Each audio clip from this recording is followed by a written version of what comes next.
मंडळी, शौर्यगाथाच्या आजच्या मुलाखतीत आपल्यासोबत आहेत निवृत्त कर्नल शरदचंद्र पाटील सर. सियाचीनच्या रक्त गोठवणाऱ्या थंडीतील चित्तथरारक अनुभव आणि बर्फाच्या बंकरमधील घटना ऐकताना अंगावर काटा येतो. तर दर्शक हो, आजची ही खास मुलाखत आवर्जून पहा आणि आपली प्रतिक्रियाही कमेंट करा.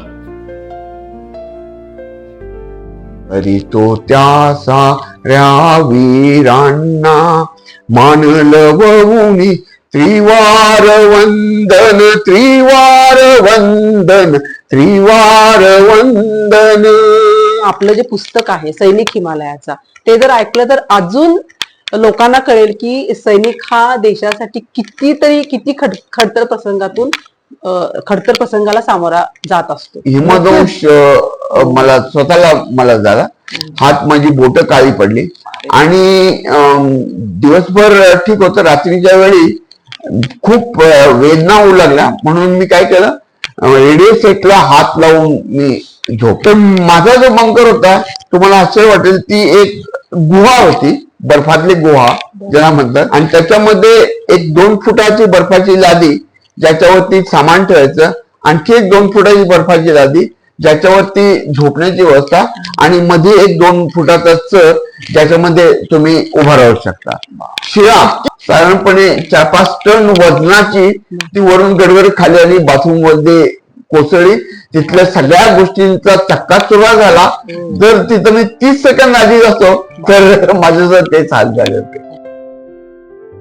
सर्वांना नमस्कार. शौर्यगाथा चॅनेल मध्ये आज आपण 30 वर्ष हिमालयासारख्या हिमालय आणि सियाचीन सारख्या युद्धभूमीवर आपली कारकीर्द घडवणारे कर्नल शरदचंद्र पाटील सर यांना भेटणार आहोत. आणि खरंच त्यांच्याकडून आज आपल्याला थरारक सियाचीन मधले अनुभव ऐकायचे असतील तर नक्की आमच्या चॅनेलला सबस्क्राईब करा आणि हा पूर्ण व्हिडिओ ऐका. सर नमस्कार. नमस्कार. सर, आपले जे पालक आहेत ते सर्व शिक्षक होते, म्हणजे शिक्षकी पेशामध्ये आपले खूप पालक, म्हणजे आपले आई वडील म्हणा किंवा आईचे वडील, तर हे घरात शैक्षणिक वातावरण असताना सैन्य दलामध्ये यावं असं का वाटलं आपल्याला? ह्याचं उत्तर मी थोडस सविस्तरपणे देतो. सर, नाही, त्याचं कारण असं की आताची जी मुलं आहेत त्यांना अधिकारी बनण्यासाठी काय आवश्यक असतं त्याचं उत्तर ह्याच्यामध्ये येईल. आणि ते मला स्वतः सुद्धा माहित नव्हतं, पण ते खूप उशिरा नंतर, जवळजवळ 10-12 वर्ष सर्व्हिस झाल्यानंतर ते मला माहित झालं. आता माझे आई वडील शिक्षक होते, माझ्या आईचे वडील शिक्षक होते, घरात शैक्षणिक वातावरण होतं.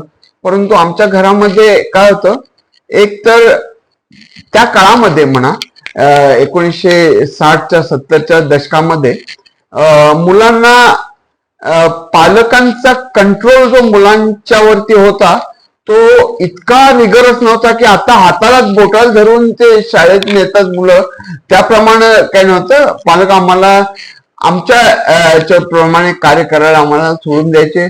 खूप आम्ही खेळायचो आणि खूप काय कटकडी करायचो. आम्ही खूप जो आहे भांडाभांडी मारामाऱ्या करायचो. आणि या सगळ्या गोष्टी ज्या आहेत, ह्या सगळ्या गोष्टींमध्ये आम्हा मुलांचं, तिथल्या आमच्या गल्लीतल्या मुलांचं एकत्रीकरण होत होतं. आणि ही गोष्ट खूप महत्वाची आहे, हे मला फार उशिरानं समजलं. आता मी एनडीए मध्ये का गेलो याचं कारण तसं सांगताना कठीण आहे. एकतर त्याचा माझा भाऊ माझ्या अगोदर गेला होता, तो एअरफोर्स मध्ये होता, पण त्याचा मला फारसा उपयोग झाला नाही, कारण तो त्यावेळेला एनडीए मध्ये होता आणि त्याची माझी भेट क्वचितच व्हायची, जेव्हा तो सुट्टीवर 3 आठवड्याच्या याचं दर 6 महिन्यांनी. पण त्याने मला एक सांगितलं की बाबा, तू बाहेरच्या परीक्षा देतो तर ही पण परीक्षा दे. आणि गंमत अशी झाली की मी IIT मध्ये जाण्याचं माझं ध्येय होतं, त्यासाठी आम्ही अभ्यास करत होतो. आता IITचा आणि एनडीएचा अभ्यासक्रम त्यावेळेला साधारणपणे सेम होता. IITचं गणित जे आहे खूप उच्च लेवलचं होतं, परंतु बाकी जनरल नॉलेज, इंग्रजी म्हणा, ते जवळजवळ सेम होतं. त्यामुळे अभ्यासामध्ये, परीक्षा पासामध्ये काय प्रॉब्लेम नव्हता.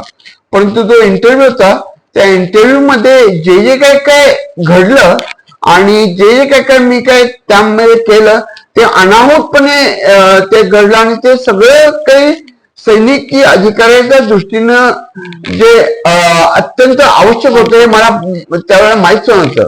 उदाहरणार्थ संपूर्ण रिझर्वेशन इथून मुंबईला जाण्याचं पहिली आमची परीक्षा मुंबईला व्हायची. फक्त त्याच्यामध्ये एक उद्देश होता की मुंबई बघायला मिळायची, कोल्हापूरच्या बाहेर गेलो नव्हतो. त्याचं रिझर्वेशन मी स्वतः केलं. मुंबईमध्ये आमचे नातेवाईक होते, त्यांच्याकडे जाण्याची व्यवस्था मी स्वतः केली.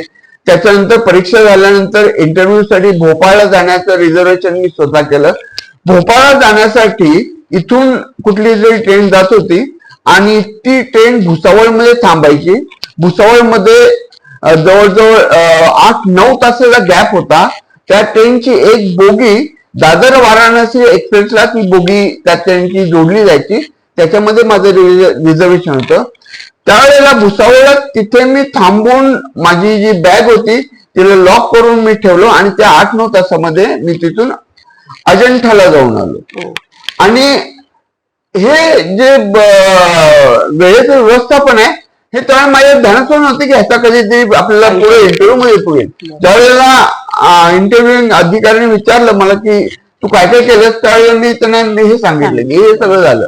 आणि अशा अनेक गोष्टी आहेत. म्हणजे अशा रीतीने आपली कारकिर्दीला सुरुवात झाली.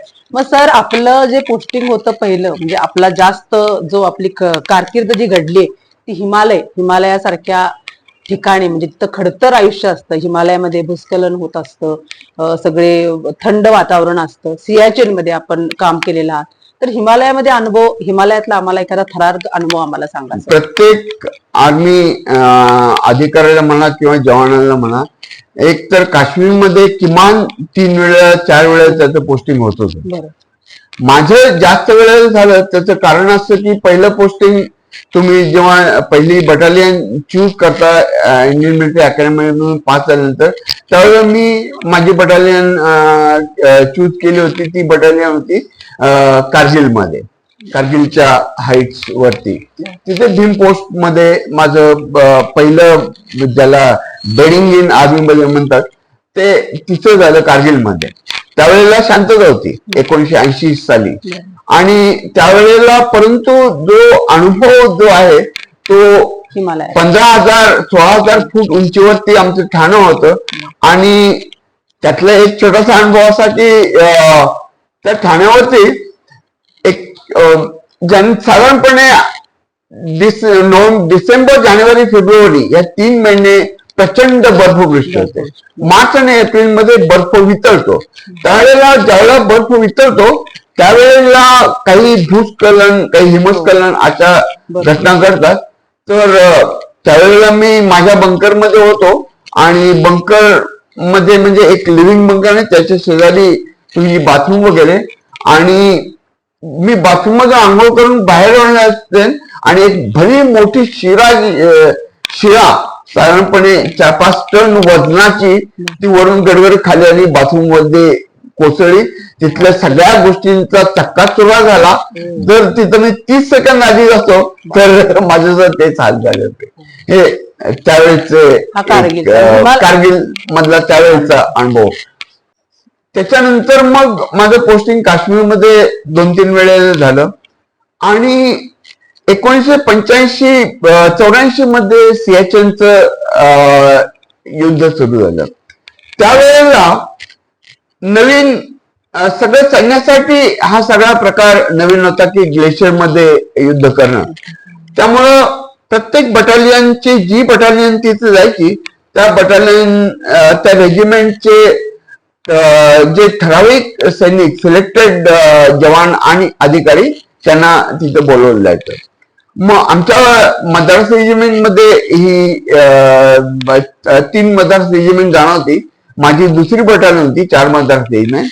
मी सिक्कीम मध्ये होतो आणि त्यावेळेला आम्ही व्हॉलंटिअर केलं. फिजिकली मी अत्यंत फिट होतो त्यावेळेला आणि त्यावेळेला व्हॉलंटिअर केलं. आणि सियाचीन मध्ये 1988 साली मी सियाचीन मध्ये गेलो.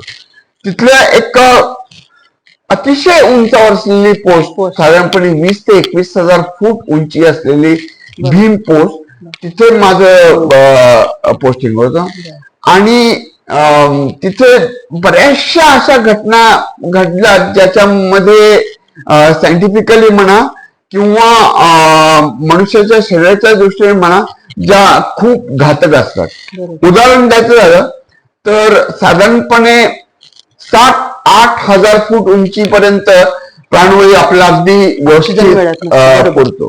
त्याचा काही आपल्याला त्रास होत नाही. त्याच्यानंतर जो आहे प्राणवायूचं प्रमाण जे कमी होत जातं. तरी सुद्धा एक 14,000-15,000 फूट उंचीपर्यंत ते आपण थोडस ऍक्लेमटायझेशन केलं, तिथे त्याच्या परिस्थिती जुळवून घेतलं तर चालू शकतं. मात्र त्याच्यावरती जर गेलं तर अतिशय विरळ हवामान होतं आणि त्यामुळे प्राणवायूचं प्रमाण त्याच्यामध्ये अत्यंत कमी होतं आणि त्याचा परिणाम तुमच्या शरीरावर होतो. शरीरावर कसा परिणाम होतो? दुहेरी परिणाम होतो. एक, प्राणवायूचं प्रमाण कमी झाल्यामुळं जो काही तुमच्या शरीराची ऊर्जा मिळते, तुम्ही जेवल्यानंतर त्याचे ग्लुकोज मध्ये रूपांतर होतं. ते ग्लुकोजचं तुम्ही श्वसनावाटे घेतल्या प्राणवायूशी संयोग होतो आणि मग ऊर्जा मिळते. प्राणवायू कमी असल्यामुळे तो संयोग होण्याचं प्रमाण कमी होतं. ते प्रमाण कमी असल्यामुळे काय होतं? पचन कमी होतं. पचन कमी होत असल्यामुळे ऑटोमॅटिकली शरीर तुमचं खाणं कमी करतं, भूक मरते, अजिबात शरीर अन्नावरची वासना उडते. खाणं कमी होतं प्राणवायू कमी असल्यामुळे आणि शरीराला ऊर्जा कमी मिळते आणि जी ऊर्जा मिळते ती पूर्णपणे तुमची थंडीशी फाईट करण्यामुळे निघून जाते आणि त्याच्यामुळे शरीराला प्राणवायूची कमतरता भासू लागते आणि मग एक सेल जो आहे तुमचा बॉडीचा सेल मरायला लागतो. ही जी क्रिया आहे ही त्याला मी विपरीत चयापचय क्रिया असं नाव दिले. त्यामुळं कोणी व्यक्ती जे आहे साधारणपणे एक 6 महिन्याच्या वरती तिथं जिवंत राहू शकत नाही, काही न करता सुद्धा. कारण तुमच्या बॉडीला जेवढी प्राणवायूची आवश्यकता असते त्याला मिळत नाही. गिर्यारोहक वगैरे जातात, त्यांचं मोहीम असते एक साधारणपणे मॅक्सिमम बेस कॅम्प पासून त्यांच्या पीक पर्यंत जाण्यापर्यंत आणि परत येण्यापर्यंत मोहीम जी असते ती 1 महिनाभर चालते. त्यातला सुद्धा पीक वर जाण्याचा आणि खाली येण्याचा काळ जो आहे तो जास्तीत जास्त 2 किंवा 3 दिवस. सर, आपल्याला तिथे एक स्वतःला पर्सनल अनुभव काय आला सियाचीन मध्ये? एवढ्या मोठ्या ह्याच्यावर पोस्टवर होता तुम्ही, म्हणजे आता जे आपण बोललात की मोठी जे भीम ती पोस्ट तिथे होती. पर्सनल अनुभव हे तुम्हाला आता असे शब्दात असं कथन करणं थोडस अवघड अशासाठी की त्याची ग्लेशियर ही संकल्पनाच आपल्याला लक्षात घेतली पाहिजे. पहिल्यांदा एक म्हणजे प्रचंड उंची, ज्याचं कारण मी आता सांगितलं. उंचीचं एक परिमाण घ्यायचं झालं तर आपला पन्हाळा जो आहे तो साधारणपणे 2,500 फूट उंचीवरती आहे. महाबळेश्वर, लोणावळा, माथेरान हे 3,500 फूट उंची आहेत आणि कळसुबाई 4,000-4,500 फूट उंचीचा आहे. माउंट एव्हरेस्ट जो आहे तो 29,000 फूट साधारण उंचीचा आहे आणि त्या प्रमाणामध्ये हे 21,000-22,000 फूट उंचीवरची ठाणे हे तुम्ही लक्षात घ्या. सर, आपण किती महिने काम केला तिथे?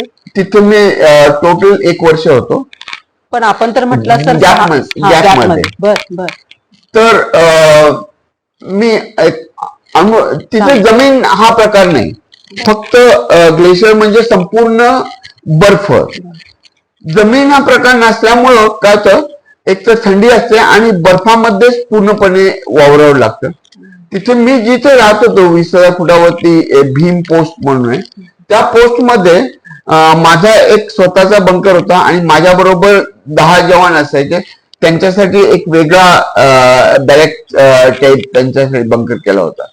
तर माझा जो बंकर होता, तुम्हाला आश्चर्य वाटेल, ती एक गुहा होती, बर्फातली गुहा ज्याला म्हणतात.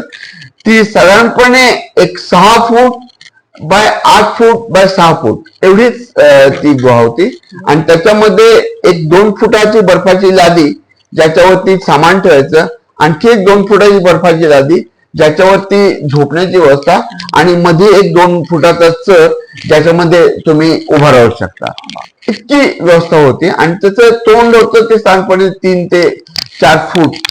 एकदा अचानकपणे बर्फ पडायला सुरू झाली नोव्हेंबरच्या महिन्यामध्ये.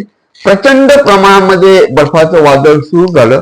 बर्फाचं वादळ, माझा अनुभव जो आहे, मी 4-5 ठिकाणी सर्व्हिस केल्यामुळं, की 1 आठवडा जास्तीत जास्त बर्फाचं वादळ राहतं. 1 आठवड्यापेक्षा जास्त नाही राहत. पण ते वादळ होतं त्या एक्सेप्शनली ते साधारणपणे 12-13 दिवस ते चाललं. आणि त्याच्यामध्ये जे मी ज्या ठिकाणी होतो, माझी स्वतःची बंकर होती, तिथे मी आतमध्ये होतो. आणि एकदा बर्फ वरून सरकलं आणि तो बंकर पूर्णपणे बंद झाला. मी आतमध्ये अडकलो होतो. मग आतमध्ये अडकलो होतो, पण जागा होती, सफिशियंट नव्हती. परंतु मला खात्री होती की जवान जे आहे ते थोड्या अंतरावरती होते, ते कधी ना कधी ते येतील. आणि मी त्यावेळेला मग मांडी घालून दीर्घ श्वसन करत बसतो की ज्याच्या योगे तुम्हाला जास्त प्राणवायू जो आहे तो संपणार नाही. आणि मग माझ्या याच्या अंदाजाप्रमाणे 1-3 तासानंतर जवान सगळे आले. त्यांनी बघितलं की माझ्या गुहेच्या जागी फक्त एक उंचवटा बर्फाचा झालाय. मग त्यांनी उकळायला सुरुवात केली आणि मला बाहेर काढलं. त्याच्यानंतर मग आम्ही तो बंकर बंदच करून टाकला. मी तो जवानांच्या बरोबरच त्या मोठ्या एका बंकर मध्ये राहायला लागलो. असे अनेक अनुभव अनेक लोकांना येतात. माझं तर एक खूप छोटस आहे. नाही, पण तिथलं तापमान खूपच कमी असतं सियाचीन मध्ये, म्हणजे प्रचंड, मायनस. मायनस त्याच्यामध्ये काम करताना तुम्हाला भरपूर अनुभव, हे तर थरारक अनुभव येतच असेल, पण दररोजचे तुमचे अनुभव खूप वेगळे असतील.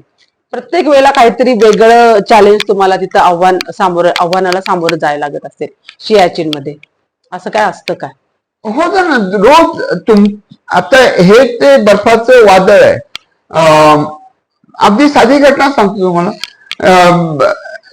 सैनिक जे आहेत ते दारुगोळा तुम्हाला ते पाहिजेच, जेवढा आवश्यक आहे तेवढा. तो दारुगोळा दरवेळेला साफ केला पाहिजे.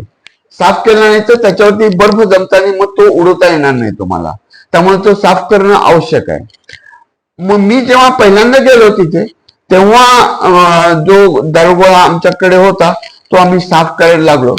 आणि एके दिवशी आता दारुगोळा साफ करायचा म्हणजे मग तुमच्या हातामध्ये मोठे मोठे ग्लोव्ज असून चालत नाही. जास्तीत जास्त तुमचे जे काही वुलन ग्लोव्ज असतात तेवढेच ग्लोव्ज तुम्ही घालू शकता. मोठे बॉक्सिंग ग्लोव्ह सारखे ग्लोव्ह घालू शकत नाही काम करण्यासाठी. मग त्यातून जो आहे तो बर्फाचा हिमदंश मला झाला.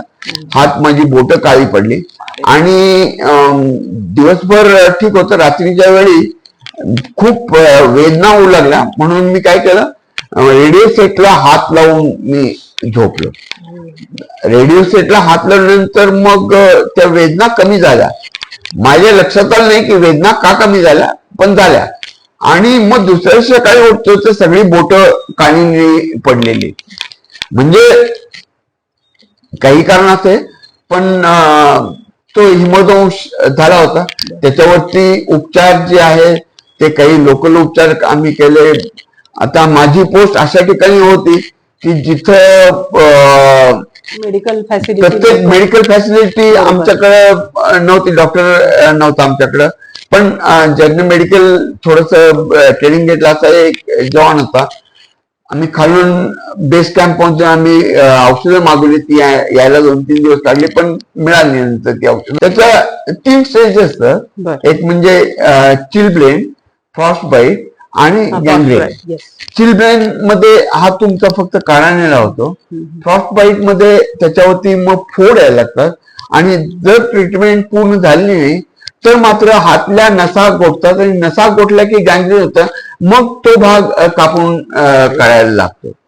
परंतु जर योग्य तुम्ही एक्सरसाइज केला, काळजी घेतली तर नाही होत हे प्रकार. त्यासाठी औषधोपचार तिथलेच करणं आवश्यक असतं. मग सर हे सगळे अनुभव आल्यामुळेच आपल्याला अशी प्रेरणा मिळाली की आपण मी सैनिक हिमालयाचा हे पुस्तक मला वाटतं आहे मी सैनिक हिमालयाचा हे पुस्तक ह्या सगळे सियाचीनचे अनुभव आणि सगळे हिमालयातले अनुभव एकत्र करून ते अगदी साध्या भाषेमध्ये जनतेपुढे आणणं हे माझं कर्तव्य मी समज. आणि थोडं मला लिहिण्याचं अंग असल्यामुळं मी ते लिहू शकतो. नाहीतर असे अनुभव अनेक लोकांना येतात परंतु ते अनफॉर्च्युनेटली बाहेर पडत नाही. मग सर असं आपल्याला वाटतं की सगळे आता आम्ही जे सर्वसामान्य नागरिक असतो त्यांनी सियाचीन मधले अनुभव प्रत्येकानं ऐकणं खूप गरजेचं आहे असं आपल्याला वाटतं का? कारण खरी जे तुमचे ते युद्धभूमीवरची जी सर्वात जास्त उंचावरची युद्धभूमी आहे ती बाकीच्या युद्धभूमीपेक्षा सियाचीन मध्ये, आणि हिमालयात पण आपल्याला खूप खडतर अनुभवांना सामोरं जायला लागतं. तर आपल्याला असं वाटतं का की सर्वसामान्य नागरिकांनी हे सगळं ऐकायला पाहिजे किंवा आपलं जे पुस्तक आहे सैनिक हिमालयाचा ते जर ऐकलं तर अजून लोकांना कळेल की सैनिक हा देशासाठी किती खडतर प्रसंगाला सामोरा जात असतो. नक्कीच सगळ्यांनी माझं पुस्तक असं काही नाही परंतु हे सगळे अनुभव जे आहेत ते प्रत्येकाने किमान ऐकले तरी पाहिजेतच, वाचले तरी पाहिजेतच. त्याच्यानंतर मग त्यांनी ठरव की सैनिक कसे राहतात काय. उदाहरणार्थ जे सामान्य लोकांच्यासाठी महत्वाकांक्षी योजना की मी इतकं ट्रेकिंग केलं, मी कुलू म्हणाले जाऊन आलो, पण त्याचा कितीतरी पट भीषण अनुभव प्रत्येक सैनिकाला येतात जो काम करत असतो. विशेषतः लडाखमध्ये अरुणाचलमध्ये. आणि हे सगळे अनुभव जे आहेत वेगवेगळ्या प्रकारचे असतात. लडाखमध्ये म्हणा, अरुणाचलमध्ये म्हणा, हे बर्फाचे अनुभव आहेत. जंगलामध्ये वेगळे असतात, वाळवंटामध्ये वेगळे असतात, दहशतवाद्यांची लढाई करण्यामध्ये वेगळे अनुभव येतात. हे सगळे जर माहीत किमान व्हायला पाहिजे की आपले सैनिक काय करत आहेत. पर्यटन वेगळं, पर्यटन हा विषय अगदी बरोबर खूप वेगळा आहे. मग सर एवढा आपल्याला हिमालयामध्ये म्हणजे हिमालय म्हणा सियाचीन मध्ये एवढे आपल्याला खडतर अनुभव आले, पण मग आता जी ही युवा पिढी आहे या युवा पिढीला आपण काय संदेश द्याल की सैन्य दलामध्ये या, आपल्या मातृभूमीची आपण सेवा करा, आणि नाही तुम्हाला सैन्य दलामध्ये यायचं असेल तर सैन्य दला व्यतिरिक्त अशा काही गोष्टी आपण करता येऊ शकतात का की त्यातून आपल्याला आपल्या मातृभूमीसाठी थोडी तरी आपला वेळ म्हणा किंवा आपलं जे ज्ञान आहे ते वापरून आपण राष्ट्रीयत्वाची भावना निर्माण करू शकतो. एक गोष्ट मी अगोदर सगळ्यात पहिल्या प्रश्नाचं उत्तर देताना मी हेच म्हटलं होतं की काही विशिष्ट तुमचे काही गुण असतात जे सैन्यामध्ये अधिकारी होण्यासाठी त्यांची आवश्यकता असते.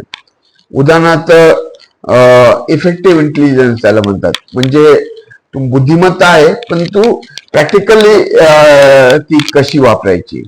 त्याच्यानंतर करेज, कोऑपरेशन, सगळ्यांना एकत्र घेऊन काम कसं करायचं, ह्या सगळ्या गोष्टी ज्या आहेत ह्या खूप महत्वाच्या असतात. आता गंमत काय होतंय, प्रत्येकाकडे ह्या गोष्टी असतील असं नाही, परंतु काहीतरी वेगळ्या गोष्टी असतील. आणि प्रत्येक मनुष्य, प्रत्येक विद्यार्थी, प्रत्येक ऍस्पिरंट कॅन्डिडेट हा काय सैनिक अधिकारी बनेल असं नाही, परंतु त्याच्यापेक्षा जास्त त्याच्यासाठी कुठलं तरी वेगळं क्षेत्र जे आहे ते त्याच्यासाठी कदाचित योग्य असेल, त्यामध्ये तो खूप चांगल्या रीतीनं काम करू शकेल.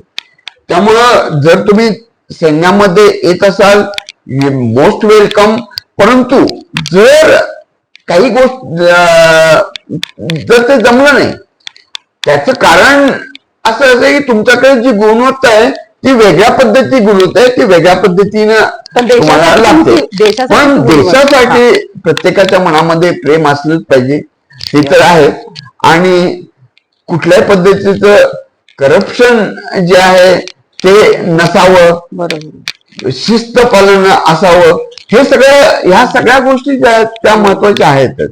परंतु माझं असं मत आहे की प्रत्येक व्यक्तीसाठी काहीतरी मार्ग देवाना आखून दिलेला आहे आणि त्या मार्गावरती सचोटीने जर तुम्ही चालत राहिला तर ती खरी देशसेवा होते. सर मगाशी आपण कारगिल युद्धाचा हे रेफरन्स दिला, तर कारगिल युद्धावर आपण एक छोटीशी कविता काहीतरी केलेली आहे, तर ती आपण ऐकून दाखवाल का? कारगिलचं जेव्हा युद्ध झालं तेव्हा मी एक गाणं लिहिलं होतं, त्यातल्या काही ओळी ऐकवतो. चालेल. 8 ओळींची 4 कडवी आहेत, मी फक्त पहिला आणि शेवटचं म्हणतो. हिमालयाच्या रणांगणावर आज जयांचे थिजले स्पंदन, करीतो त्या साऱ्या वीरांना मान लवऊनी त्रिवार वंदन, त्रिवार वंदन, त्रिवार वंदन. तया फसवुनी अंधारातून गनिमाने त्या केला कावा, दोर लावुनी चढुनी आले यवनाने मग म्हटला धावा.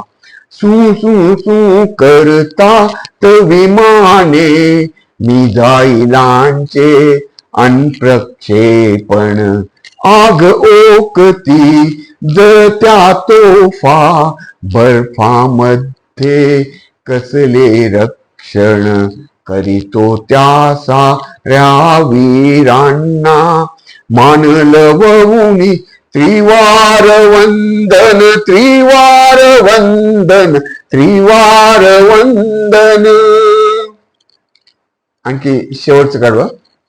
बर्फ चारले शत्रूला पण तुटून गेले काही तारे, विजमादी दुःख साठले विधून गेले 4 निखारे.